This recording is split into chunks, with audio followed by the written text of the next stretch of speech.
Good morning. Dobro jutro. Da se prvo izrazim na hrvatskom. Zahvaljujem se svim organizatorima i prisutnima na ovom pozivu i da dijelim s vama ovu vrlo izuzetnu i važnu temu vezanu za odgovornu edukaciju, za odgovorni turizam. A sad ću nastaviti na engleskom. I wish to express my gratitude to the organizers to be here with this really incredible and impressive history of this organization that has existed for 25 years and addressed such important issues.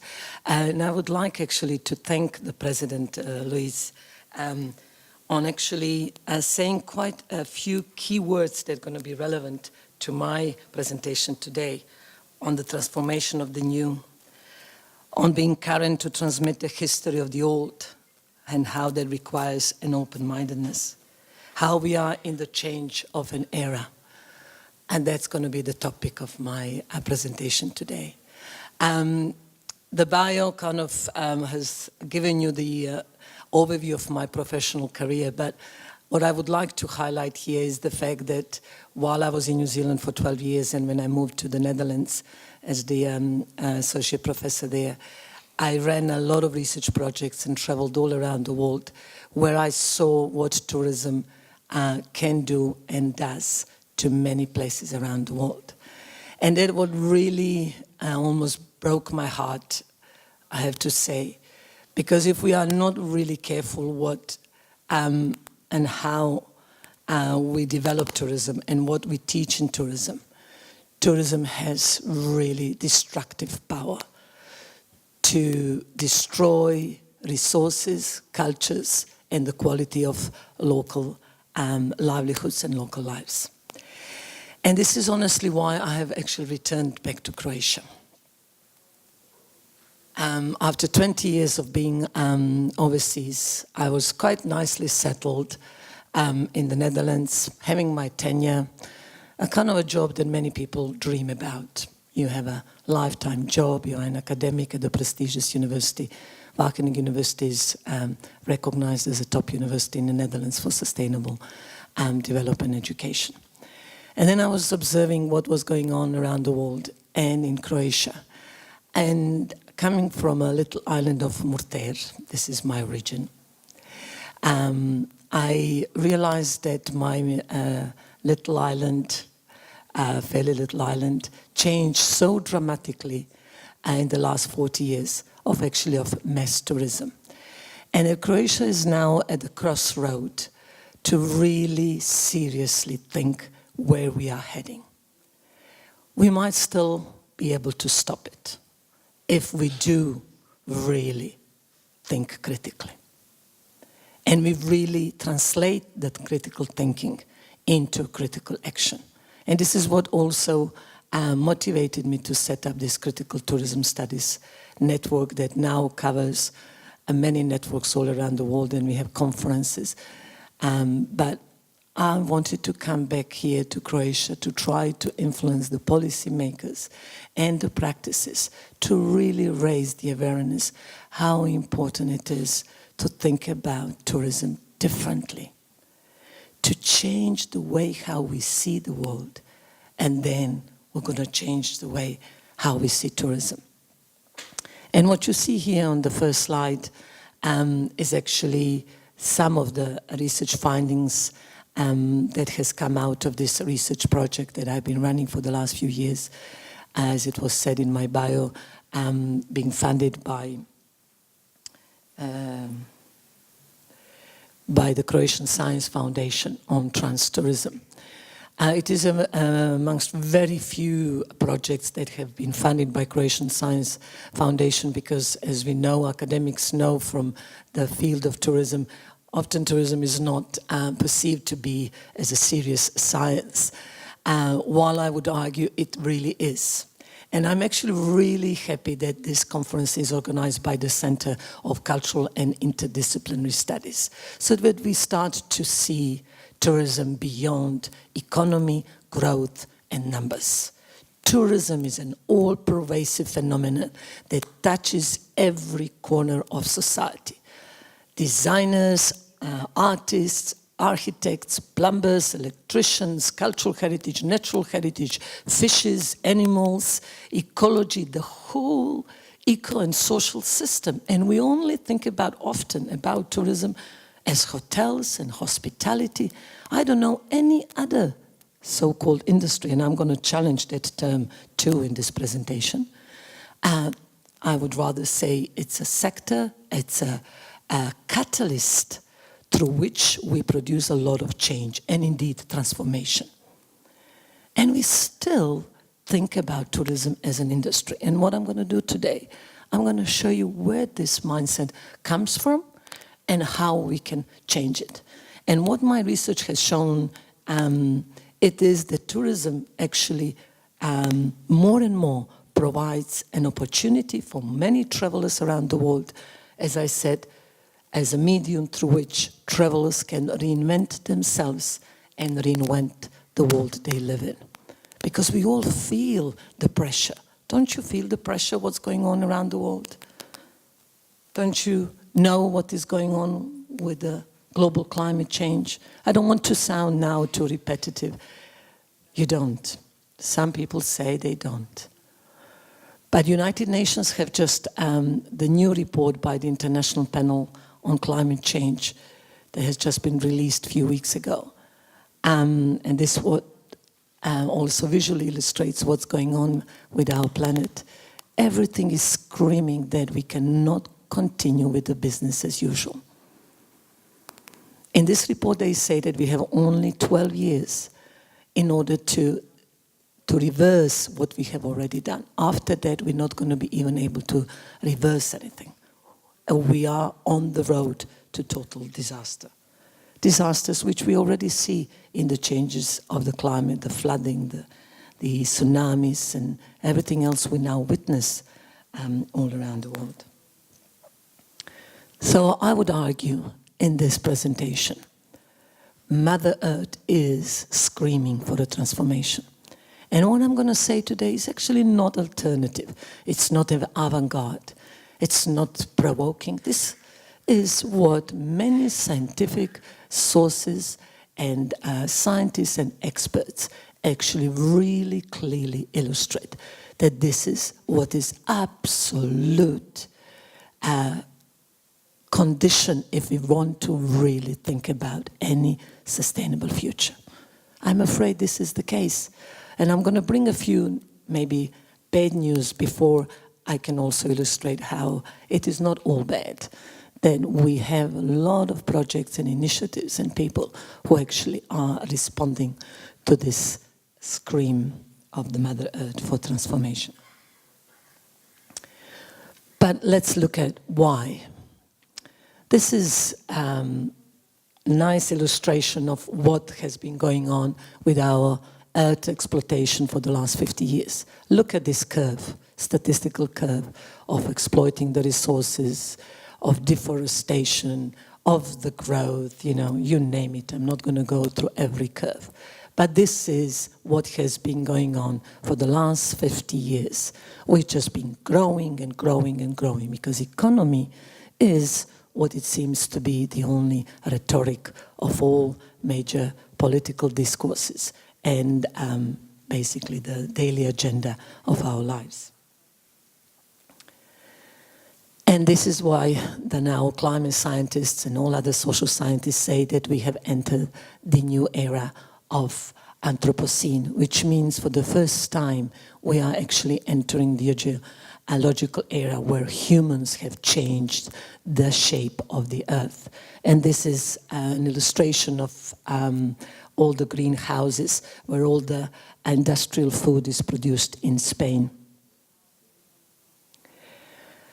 And another example of the slums and the growth, this is in Mexico City, and the conditions in which people live because of this pressure of the urban growth. And as the president was saying about the era that has to be traversed. More examples of what we do to the landscape of the earth. And what is really now interesting, that the major economists, the major advocates of the globalization and the growth are reconsidering, is this really sustainable? So Kenneth Boulding, very famous economic historian, even him is saying anyone who believes exponential growth can go on forever in a finite world is either a madman or an economist. I like that one, especially because it comes from very renowned economic thinker. So they cannot say it's just some crazy feminist or ecologist. This is an economic renowned expert. So if he says that someone who thinks that economy can go on growing and it is compared to madmen, it gives me a lot of satisfaction being a critical social scientist.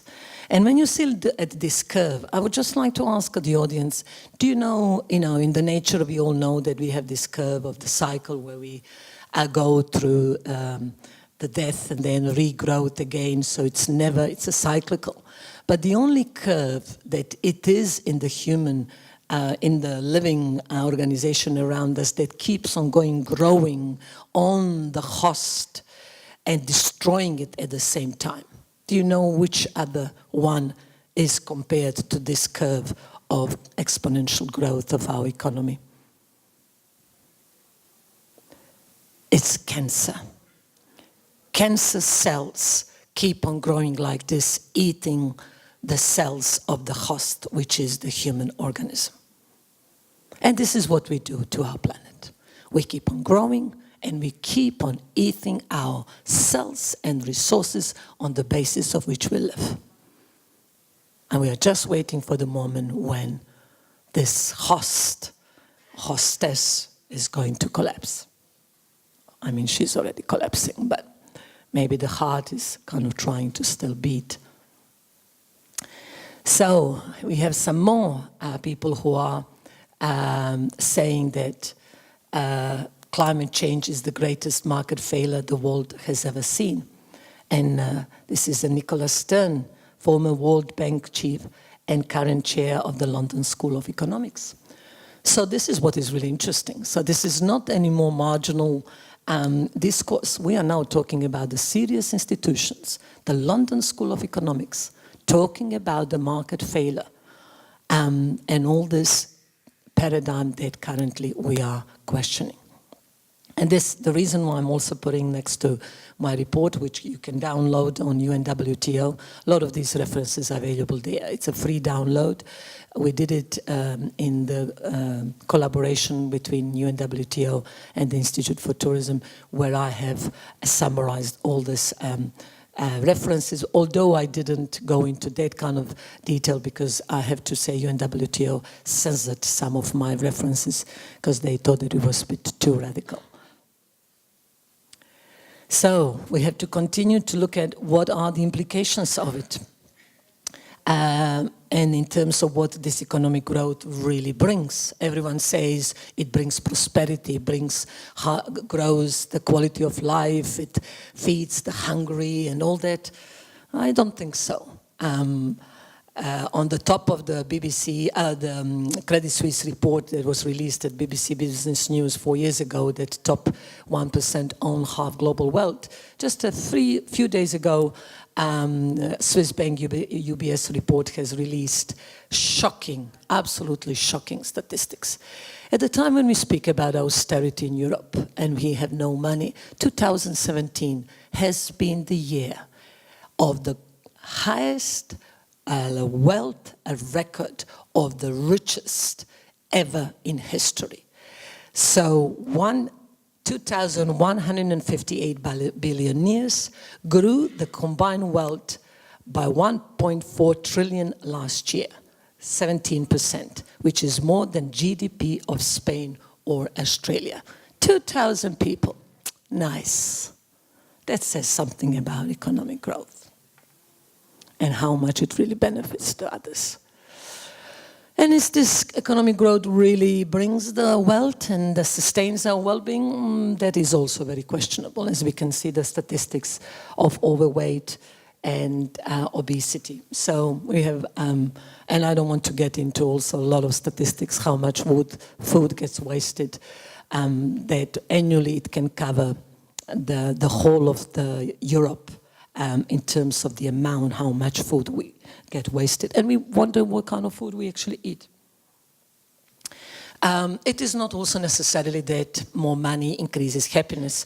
This longitudinal research in the States has shown that initially, of course, we need money to sustain our well-being and livelihood. I'm not arguing that money is not important, but at one point when it becomes too much and when it becomes the only source of why we keep on going in our lives, then obviously shows that does not necessarily increase happiness, it just increases stress. Thomas Friedman, recently a supporter of globalization and theology of limitless growth, also said, and this was at the time of 2008 economic crisis, asking what if this crisis represents something much more fundamental than a deep recession? What is it telling us? That the whole growth model we created over the last 50 years is simply unsustainable, economically and ecologically, and that 2008 was when we hit the wall, when Mother Nature and the market both said no more, and this was 10 years ago, and we still keep on going with business as usual. And now we come to the problem. Everyone wants change, but you know why? Because no one wants to change themselves. And this is what I can tell you for 25 years of my academic experience and going around so many community projects and teaching in so many different universities and experiencing it myself. It is really not easy to create the change towards the new paradigm. We all like to think about it, but we are deeply entrenched in this old paradigm, and I will show you why and how. The real problem is how we see things and how we view things. And John Elkington is a brilliant writer, and I advise you to read his book on the Zero Notes, Breaking the Sustainability Barrier. And he talks about this a fundamental change in our mindset, an overarching paradigm. This is the only way how we're going to, not with the technology. Everyone now thinks we're going to change it.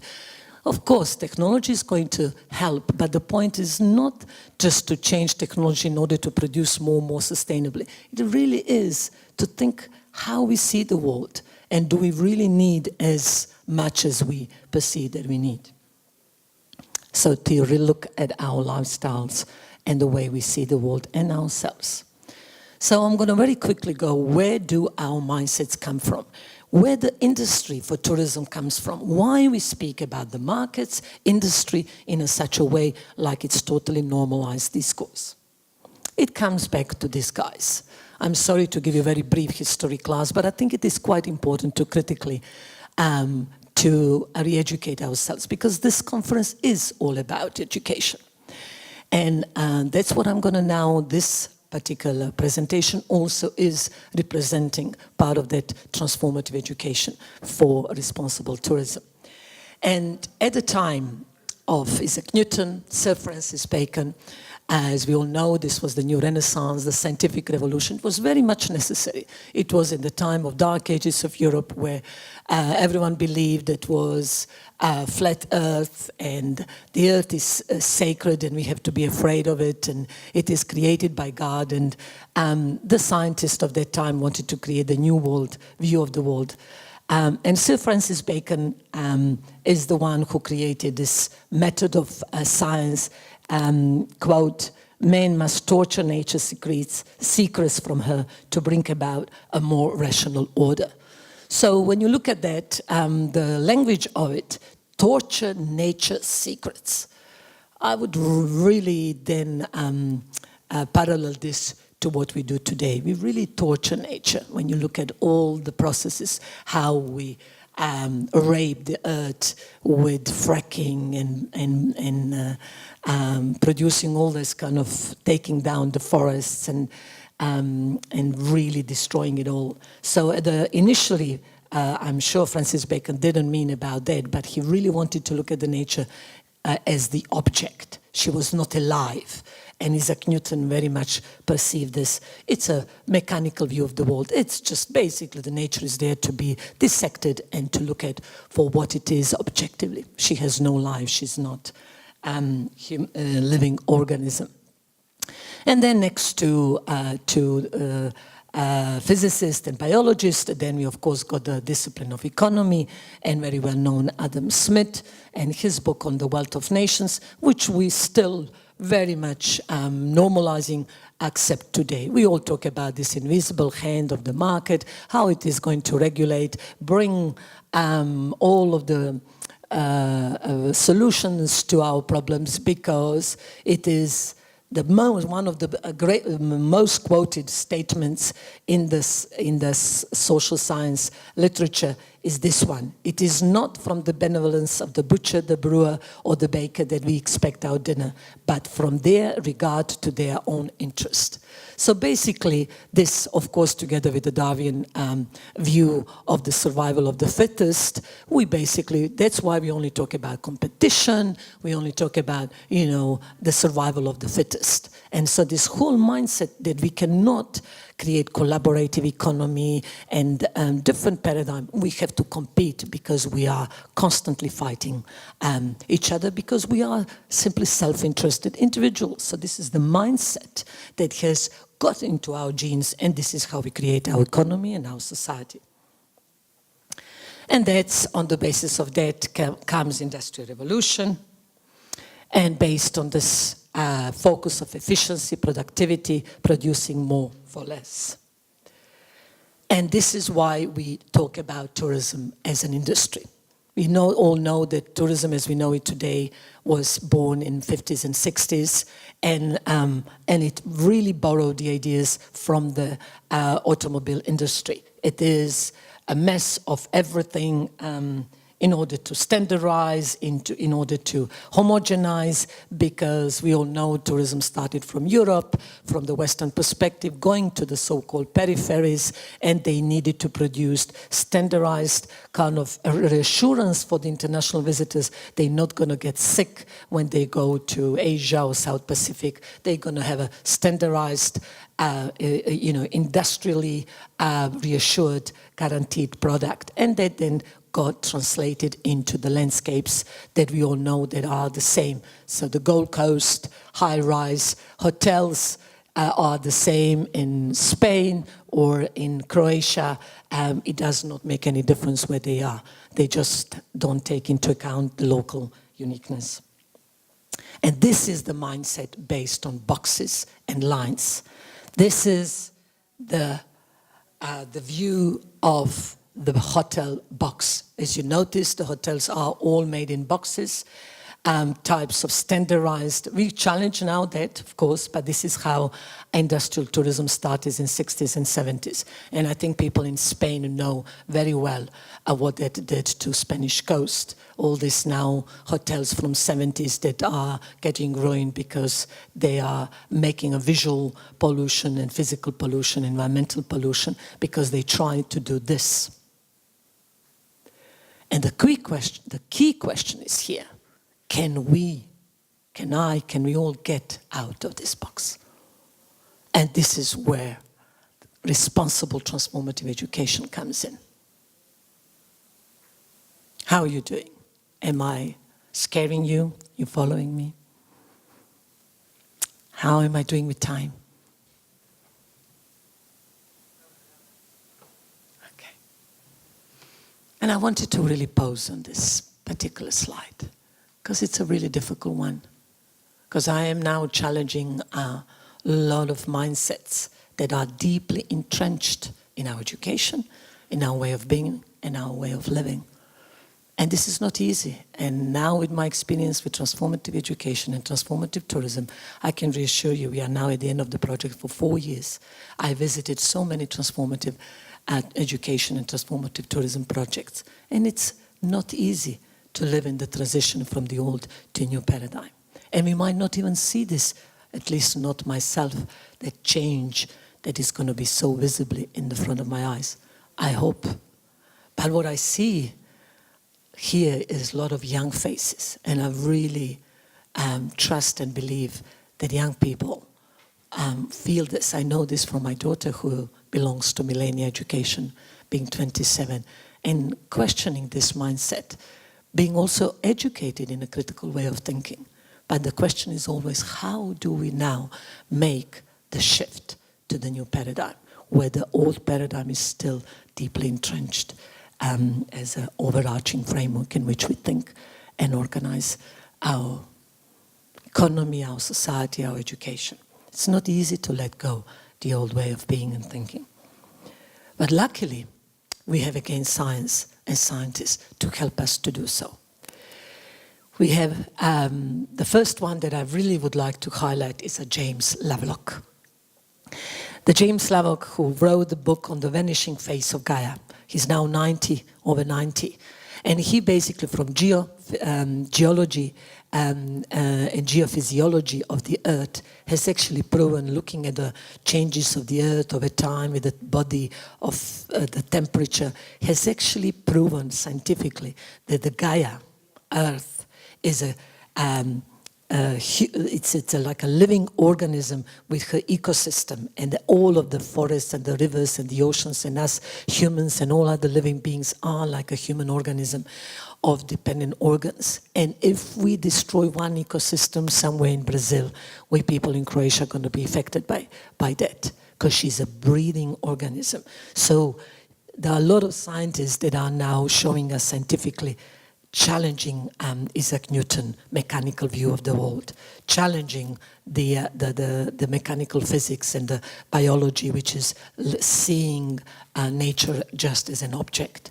Fritjof Capra is a very famous scientist on the systemic theory, and this is the systemic theory is really fascinating, which shows interconnected web of life and comparing economy, psychology, and ecology.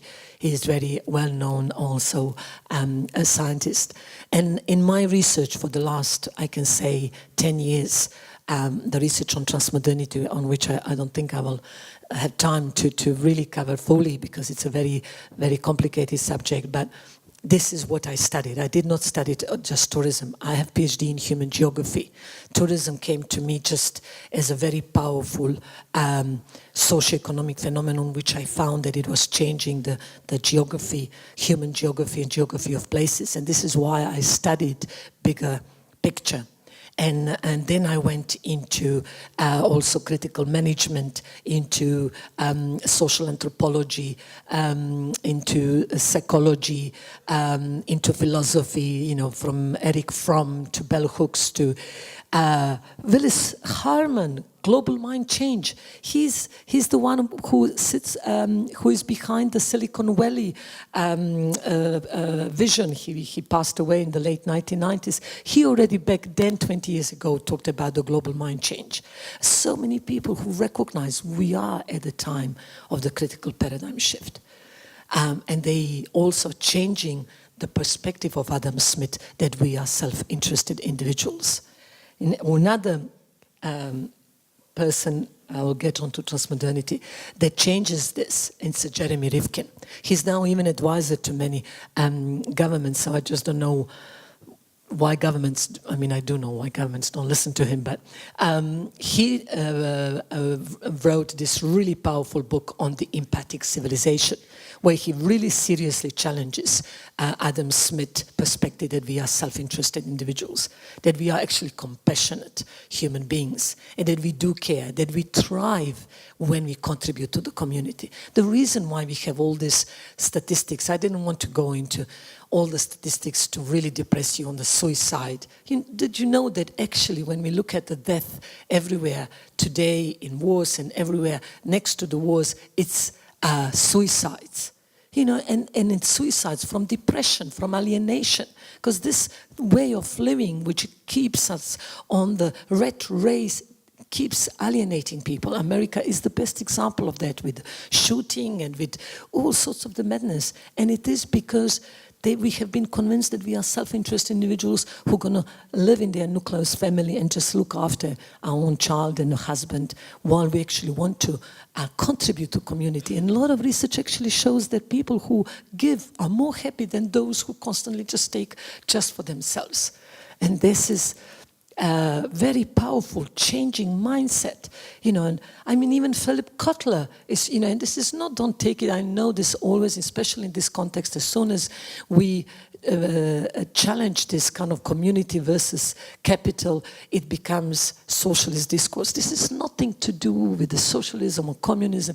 This is, as one of beautiful experts and writers on ecology and economy says, this is a Pachamama discourse, living earth argument. It's not about, you know, is it going to be capitalism or this? It's going to be caring, collaborating economy, where we're going to learn that if we look after each other and the resources on which we live, then we're all going to prosper together. And if we continue to compete with another destination, another country, we're all just destroying our resources. We kill the goose that lays golden eggs, if you like to use that discourse, especially in tourism. And this is really critical that we start to think about those terms. You all know about the problem of over-tourism. I lived in Amsterdam for 7 years. Amsterdam at the time when it was just embracing huge tourism growth. And now they are fighting it. They don't know what to do with the too many tourists. So, and it is all because they did not think about the quality of life of local people. And if we change the mindset that we as locals who live in these places and localities. I'm a geographer. I have always studied localities and places. If we look after them, we cherish our resources. We really understand what it means, natural heritage. That it is not just an abstract term that is going to be protected by national park or something, that we look after it, each individual, and we embrace that and we rejoice in living with this, and then share it with our visitors. And this is where I found some places around the world that do that, and they change the whole paradigm of tourism and their way of living. And then tourism becomes multidisciplinary, interdisciplinary sector where we can see that artists are important and landscape designers and indeed cultural studies and multicultural communication indeed becomes a catalyst for peace and harmony, where we all can communicate to each other because we have different initial intention. It's not all about making money. It is about recognizing that we need to preserve and then the resources, and then find the way how we can also create our livelihood. And in many places, tourism proves to be that. It does not need to be a major polluter. It does not need to be major resource exploitation, but it's going to be only if we do it in the balance and collaboration with local economy. I'm going to give you another terrible example from Croatia. I don't know how many of you know. And I know there are certain government policies that stop that, but 60% of Croatian food, more than that, I could not even get the government data. I got the last one from 2016 from the major biologist and agronomist in the country. We have the last data that over 60% of our food is imported to Croatia. Do you know what that means? If 7 days our roads would be shut down for whatever reason, because Europe is flooded, Croatia would be hungry. That's our reality. And at the same time, UNDP last study shows that Croatia has one of the greatest agrobiological diversity in Europe. And we abandon the land. We import the food because it's easier, because it's cheaper, because certain corporate lobbies have the interest to sell us the global food. And it is because it has an economy of scale on the basis of which you can put the prices down. The central distribution system only favors big supermarkets and the shopping malls. And we are not looking at the local economy. As my friend, this biologist, said it beautifully, Roman Ozimets, maybe some of you know him. Our tourism is like a train. From one window, we take the money, from another window, we throw it out. Because if you have 18 million, over than apparently 20 million, the last statistics for this year are not available, of visitors, that is almost 5 times of Croatian numbers of inhabitants. And that is export of food that comes to you, that you don't even need to export it elsewhere. And we just take it from abroad, and who earns the money of all the food that we ate this morning in the hotel? If it is, all comes in Plitvice National Park, where we have millions of visitors. They import lamb, I don't know, I heard from New Zealand or something like that. Hello? And this is what is our reality. And when we talk about transformative tourism, we need to bring into the awareness it's not only about professional hospitality and tourism and agency that is, again, only on the basis of economic indicators is successful. We need to look at everything, what goes in. We all, we talk about 20% of GDP. It's not only that. It is the fact, I know that's from Dalmatia, that all people I know, local businesses, plumbers, electricians, artists who perform for tourists, who, landscape architects, museums, cultural heritage sites, local municipality. If there was no tourism, Dalmatia would be dead. What we would do in Croatia? We fished out all our fish. It's not just 20% of GDP. But the question is, everything what we use in tourism, where it comes from. We do use some of the local labor, but most of the things is the same like what I experienced when I did my first research in South Pacific in Fiji. In Fiji, where they brought all this Mediterranean club resort, and then they occupied the beaches with those hotels. Local people became just porters and waiters, and imported everything for those hotels, from the furniture to electric bulb to the food. There was no beneficial economic impact for the local economy. And this is what we need to question.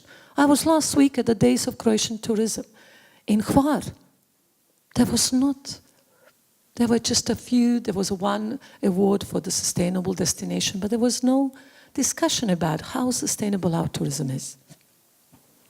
So, when we speak about this, we have the market, if you like to use that language. So it is not something that the new tourism is not economically sustainable. It's actually one of the fastest growing conscious tourism markets, if you like.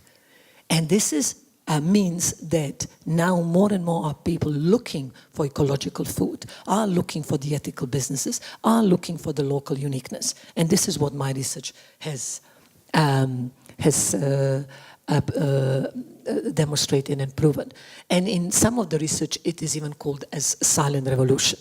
I don't have time to talk about transmodernity as a scientific concept, but for some of you students who know about postmodernity, postmodernity has been this depressive scientific paradigm, and transmodernity brings more hopeful vision of the world. But I would just like to point that the rise of all, Arnold Toynbee, a very famous British historian, has proven that the rise and the fall of 23 civilizations of the world history have prepared the shift in silence. So this is not a Russian revolution in a French revolution or whatever. This is a silent revolution. And this is what is very powerful about it. And this is what I have discovered in my research. There are a lot of people who in silence are changing the system from the bottom up. What are their values? You talked about TEFI. I'm very happy that you put this into the conference. I know Pauline Sheldon, she's a very good friend of mine, and that you put that Tourism Education Future Initiative is beautiful framework, and they produced this white paper document which talks about those set of values we need to bring into our education. So sustainable tourism is not some subject, some expertise. It has to be our framework. It has to be instilled into the values of our education, because these set of values are also those that the cultural creatives and the silent revolution has illustrated.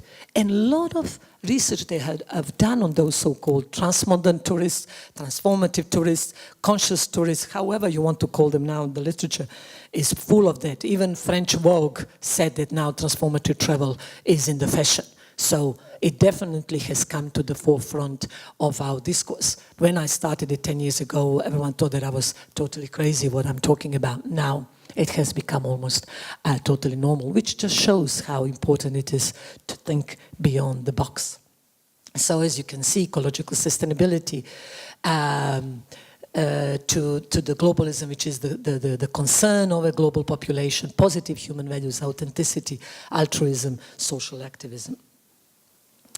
I really don't have now time to go into all these references. You will find them in UNWTO report, which talks about the recession and how this also created. And so other very popular writers like Richard Florida, the many municipalities use, many major market companies, they all talk about. So you will find, you know, all the seven I will give to the organizers my presentation. So just proves everything what I've been going on, talking, you know, the European also Association for the Social Research talks about this new conscious consumer, over thousands and thousands of research. The Silent Revolution, the Cultural Creatives book in 2001 was the first, and then they now just continue.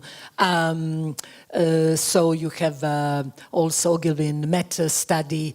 So all the major, even market research companies talk about this new awake, alert and aware consumer.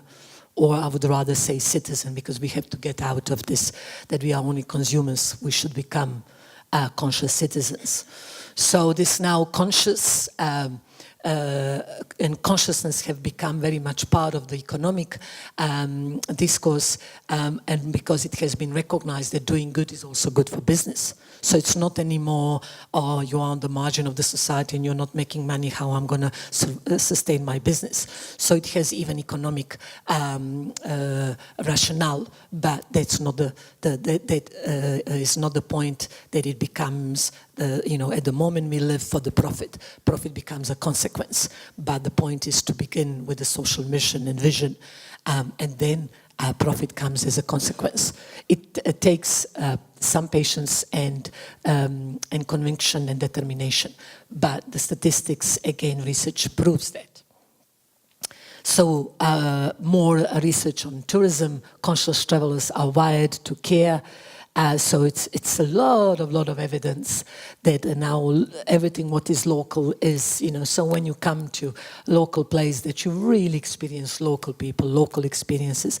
We live in experience economy, you know, these aspects are really what really, let's say, sells in tourism today. Travel that transforms, more and more people are, in my research I have found that people are using longer trips where they are actually rethinking how they live and want to be transformed. This is where it goes back, how can I as an individual contribute to the transformation of the world? I did some research in one city of the future, which is dedicated to this transformation, where 50 different nationalities live together, and a major visitor research I did there. And you can look at the motivation: pursuing life dreams, stimulation of personal growth, exploring life purpose. So tourism is more and more becoming a very powerful medium through which people are thinking how they can actually reinvent the world with which they don't agree. In this report, you have also many other case studies. I found some examples also in Croatia, but then in this report, you also have more examples. I like this quote by Peter Elliott, that the future is not some place we are going to, but one we are creating. The paths to it are not found, but made, and the activity of making them changes both the maker and the destination. And I think this is very important to think in terms of the future. So just the last few things about the education itself and my message to all of the teachers.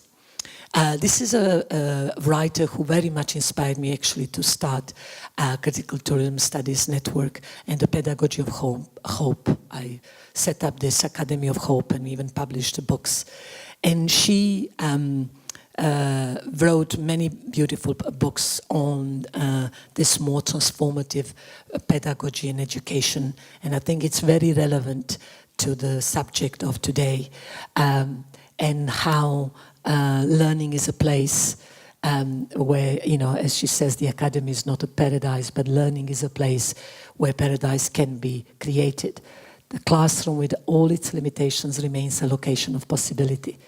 In that field of possibility, we have the opportunity to labor for freedom, to demand of ourselves and our comrades an openness of mind and heart that allows us to face reality, even as we collectively imagine ways to move beyond boundaries, to transgress. This is education as the practice of freedom. And one last quote from another person from New Zealand that very much inspired me and actually communicates why I have been in academia and especially in teaching for such a long time. Why care about teaching?